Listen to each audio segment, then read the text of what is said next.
पद्मावत कथा भाग 2। राजा गंधर्व सेन के यहाँ जब यह खबर पहुंची तब उसने दूत भेजे। दूतों से जोगी रत्नसेन ने पद्मिनी के पाने का अभिप्राय कहा। दूत क्रुद्ध होकर लौट गए। इस बीच हीरामन रत्नसेन का प्रेम संदेश लेकर पद्मावती के पास गया और पद्मावती का प्रेम भरा संदेश आकर उसने रत्नसेन से कहा। इस संदेश से रत्नसेन के शरीर में और भी बल आ गया। गढ़ के भीतर जो अगाध कुंड था वो रात को उसमें धंसा और भीति द्वार को जिसमें ब्रज के किवाड़ लगे थे उसने जा खोला। पर इस बीच में सवेरा हो गया और वह अपने साथी योगियों के सहित घेर लिया गया। राजा गंधर्व सेन के यहाँ विचार हुआ कि जोगियों को पकड़कर शूली दे दी जाए। दल बल के सहित सब सरदारों ने जोगियों पर चढ़ाई की। रत्नसेन के साथी युद्ध के लिए उत्सुक हुए, पर रत्नसेन ने उन्हें यह उपदेश देकर शांत किया कि प्रेम मांगे क्रोध करना उचित नहीं। अंत में सब जोगियों सहित रत्नसेन पकड़ा गया।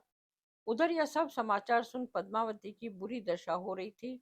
हीरामन स्वयं ने जाकर उसे धीरज बंधाया कि रत्नसेन पूर्ण सिद्ध हो गया है, वो मर नहीं सकता। जब रत्नसेन को बांधकर सूली देने के लिए लाए तब जिसने जिसने उसे देखा सबने कहा कि यह कोई राजपुत्र जान पड़ता है। उधर सूली की तैयारी हो रही थी, उधर रत्नसेन पद्मावती का नाम रट रहा था। महादेव ने जब जोगी पर ऐसा संकट देखा तब वह और पार्वती भाट भाटिन का रूप धरकर वहां पहुंचे। इसी बीच हीरामन सुहाबी रत्नसेन के पास पद्मिनी ने कहा यह संदेश लेके आया कि मैं भी हथेली पर प्राण लिए बैठी हूँ, मेरा जीना मरना तुम्हारे साथ है। भाट, जो वास्तव में महादेव थे, ने राजा गंधर्व सेन को बहुत समझाया कि ये जोगी नहीं राजा है और तुम्हारी कन्या के योग्य वर है। पर राजा इस पर और भी क्रुद्ध हुआ। इस बीच जोगियों का दल चारों ओर से लड़ाई के लिए चढ़ा। महादेव के साथ हनुमान आदि सब देवता जोगियों की सहायता के लिए आ खड़े हुए। गंधर्व सेन की सेना के हाथियों को समूह जब आगे बढ़ा तब हनुमान जी ने अपनी लंबी पूंछ में सबको लपेटकर आकाश में फेंक दिया। राजा गंधर्व सेन को फिर महादेव का घंटा और विष्णु का शंख योगियों की ओर सुनाई पड़ा और साक्षात शिव युद्ध स्थल में दिखाई पड़े। यह देखते ही गंधर्व स्वयं महादेव के चरणों पर जा गिरा और बोला, कन्या आपकी है, जिसे चाहिए उसे दीजिए। उसके उपरांत हीरामन सुए ने आकर राजा रत्नसेन के चित्तौड़ से आने का सब वृतांत कह सुनाया और गंधर्व सेन ने बड़ी धूमधाम से रत्नसेन के साथ पद्मावती का विवाह कर दिया। रत्नसेन के साथी जो 16,000 कुंवर थे उन सबका विवाह भी पद्मिनी स्त्रियों के साथ हो गया और सब लोग बड़े आनंद के साथ कुछ दिनों तक सिंहल में रहे। उधर चित्तौड़ में वियोगिनी नागमती की राजा की बाट जोते 1 वर्ष हो गया। उनके विलाप से पशु पक्षी विकल हो गए। अंत में आधी रात को एक पक्षी ने नागमती से दुख का कारण पूछा। नागमती ने उससे रत्नसेन के पास पहुंचाने के लिए अपना संदेशा भा वह पक्षी नागमती का संदेशा लेकर सिंहल द्वीप गया और समुद्र के किनारे एक पेड़ पर बैठा। संयोग से रत्नसेन शिकार खेलते खेलते उसी पेड़ के नीचे जा खड़ा हुआ। पक्षी ने पेड़ पर से नागमती की दुख कथा और चित्तौड़ की हीन दिशा का वर्णन किया। रत्नसेन का जी सिंहल से उठा और उसने स्वदेश की ओर प्रस्थान किया। चलते चलते उसे सिंहल के राजा के यहाँ से विदाई में बहुत सा सामान और धन मिला। इतनी अधिक संपत्ति देख राजा के मन में गर्व और क्षोभ हुआ। वह सोचने लगा कि इतना अधिक धन लेकर यदि मैं स्वदेश पहुंचा तो फिर मेरे समान संसार में और कौन है। इस प्रकार लोभ ने राजा को घेरा।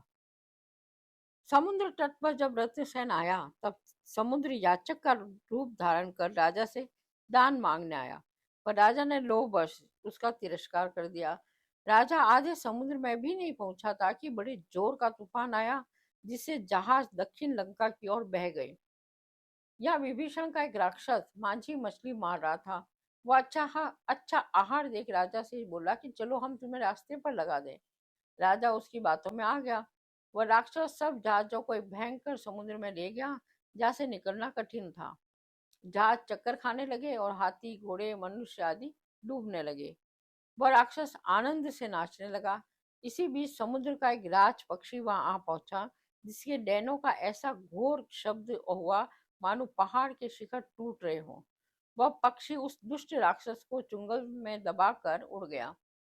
उस प्रकार उस राक्षस ने निस्तार हुआ, पर सब जहाज खंड खंड हो गए। जहाज के एक तख्ते पर एक और राजा, बाहर दूसरे तख्ते पर दूसरी और रानी। पद्मावती बहते बहते जहां वहां जा लगी जहां समुद्र की कन्या लक्ष्मी अपनी सहेलियों के साथ खेल रही थी। लक्ष्मी मूर्छित पद्मावती को अपने घर ले गई। पद्मावती को जब चैत हुआ, तब वह रत्नसेन के लिए विवाह विलाप करने लगी।